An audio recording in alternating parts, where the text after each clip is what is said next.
Listo, vamos con la segunda parte de la clase.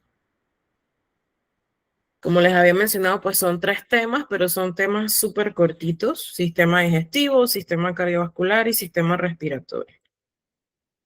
En el sistema digestivo, en su taller se les va a solicitar que dibujen el abdomen superficial de acuerdo a las formas de estudio o, en otras palabras, en 4 cuadrantes o en 9 cuadrantes. Sucede que, bueno, para ustedes, a manera general, sería mucho más fácil hablar de 4 cuadrantes, puesto que ustedes van a estar allí en la ventanilla tomándole los datos al paciente, y recuerden que el paciente siempre les comenta por qué va. O si ya no hay cupos o si están en urgencias, ustedes van a preguntar por qué va el paciente.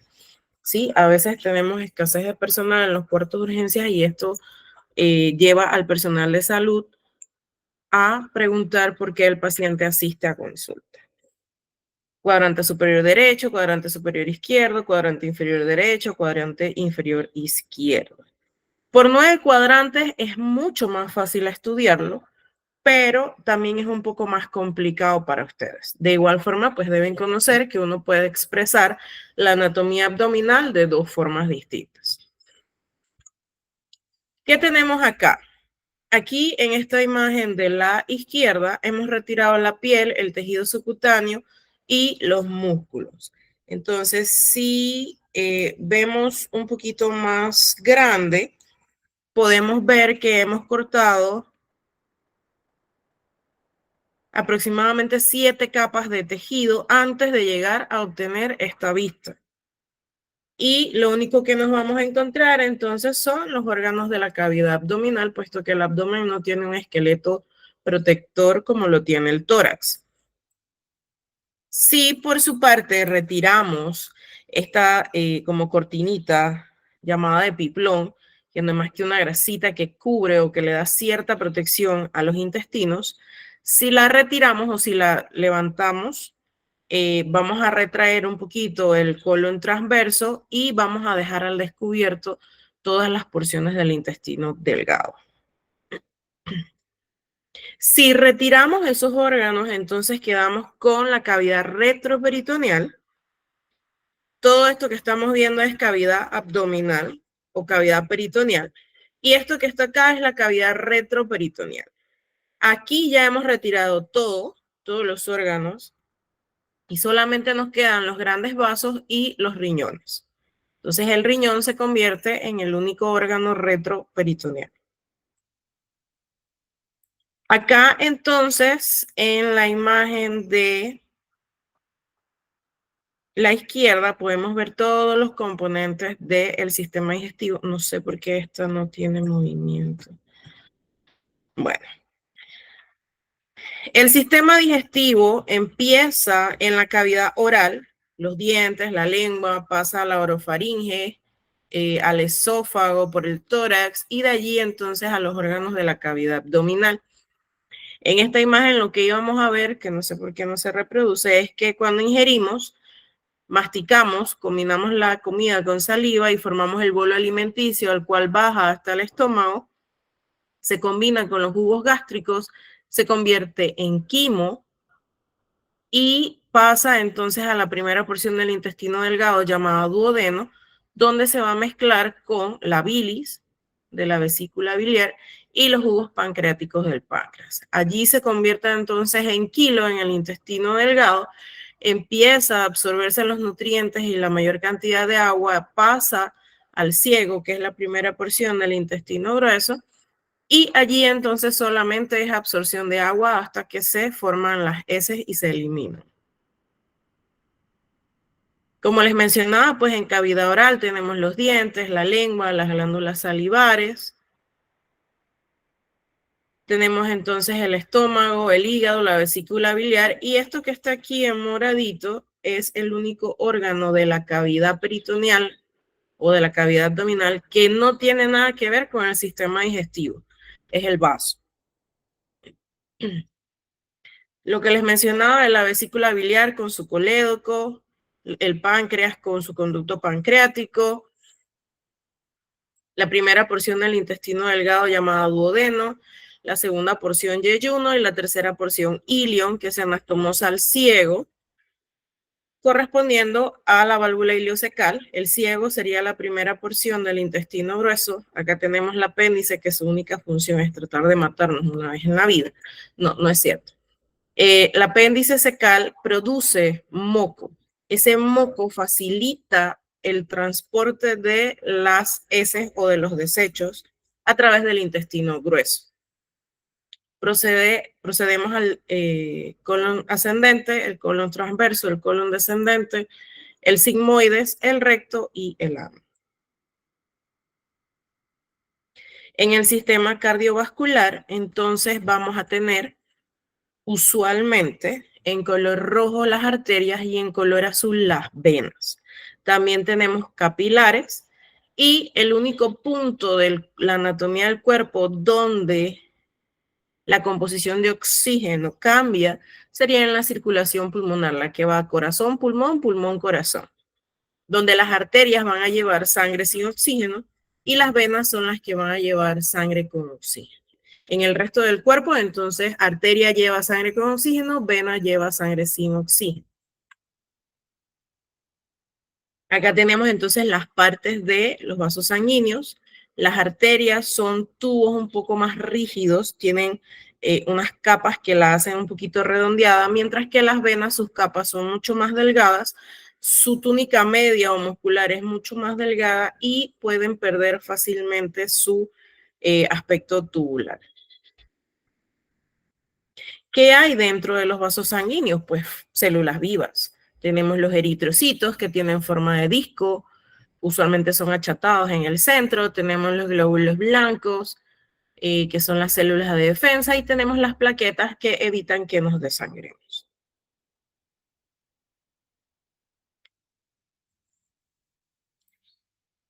Los glóbulos rojos, ¿qué hacen? Transportar oxígeno. Usualmente ellos transportan 4 moléculas de oxígeno unidas a la molécula de hemoglobina o de hierro y así viajan a través del torrente sanguíneo. Por su parte, los leucocitos son una gran familia de células sanguíneas que todas nos ayudan para la defensa y obviamente cuando le hacemos un hemograma a una persona podemos identificar cada uno de ellos. Tenemos los eosinófilos que usualmente se alteran cuando tenemos algún tipo de alergia o parásitos, los basófilos, los monocitos que están mucho más alterados en procesos infecciosos o inflamatorios, los neutrófilos y los linfocitos son aquellos que comparten su alteración cuando tenemos infecciones bacterianas o virales, dependiendo cuál sea la que tengamos, ¿no? En cuanto a el corazón y los pulmones, pues el corazón está cubierto por una pequeña tela que se llama pericardio, que lo protege y permite la fricción a la hora de que el corazón tiene su movimiento para hacer el bombeo de sangre. De allí entonces parte del corazón los grandes vasos, en este caso la arteria aorta, y a él ingresan grandes vasos sanguíneos, en este caso las venas cava superior e inferior. Tiene 4 cavidades. Tenemos la aurícula derecha, el ventrículo derecho, la aurícula izquierda, el ventrículo izquierdo. Tenemos válvulas, algunas que nos permiten el paso o el flujo de sangre a través de la aurícula hacia el ventrículo y de los ventrículos hacia su respectivo camino, ya sea hacia el pulmón o hacia la aorta. El flujo de sangre que ingresa al corazón viene por la vena cava superior o inferior ingresando a la aurícula derecha. ¿Sí? Posteriormente pasa al ventrículo derecho y sale hacia las arterias pulmonares, hacia el pulmón, a recoger oxígeno y regresar.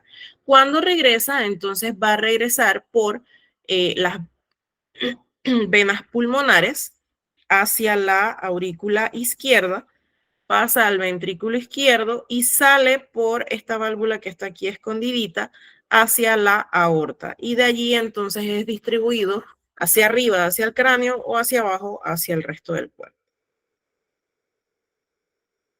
Entonces, eso nos lleva a dos tipos de circulación: la circulación sistémica y la circulación pulmonar. Recuerden que les mencioné que la circulación pulmonar es la que va del corazón a los pulmones y del pulmón al corazón. Esto para hacer el proceso de llenar de oxígeno las células sanguíneas. Y la circulación sistémica, entonces, es la que lleva la sangre oxigenada a todo el cuerpo y regresa al corazón a buscar más oxígeno. En el sistema respiratorio, entonces, también comprende otras regiones del cuerpo, en el cráneo, en el cuello y en el tórax finalmente. En esta imagen lo que hacemos notar es que todos los órganos del tórax o de la cavidad torácica están completamente protegidos, no solamente por músculos, sino también por estructuras óseas, tanto por delante como por detrás. La vía aérea superior, para estudiarla mejor, la podemos dividir en dos, y eso lo van a escuchar mucho cuando trabajen o cuando empiecen a tabular las hojas de registro y el médico les coloque infección de vías aéreas superiores o infección de vía aérea inferior. En la vía aérea superior es la porción que está en el cráneo, o más bien en la cara. Comprende las cavidades nasales, la faringe y la laringe.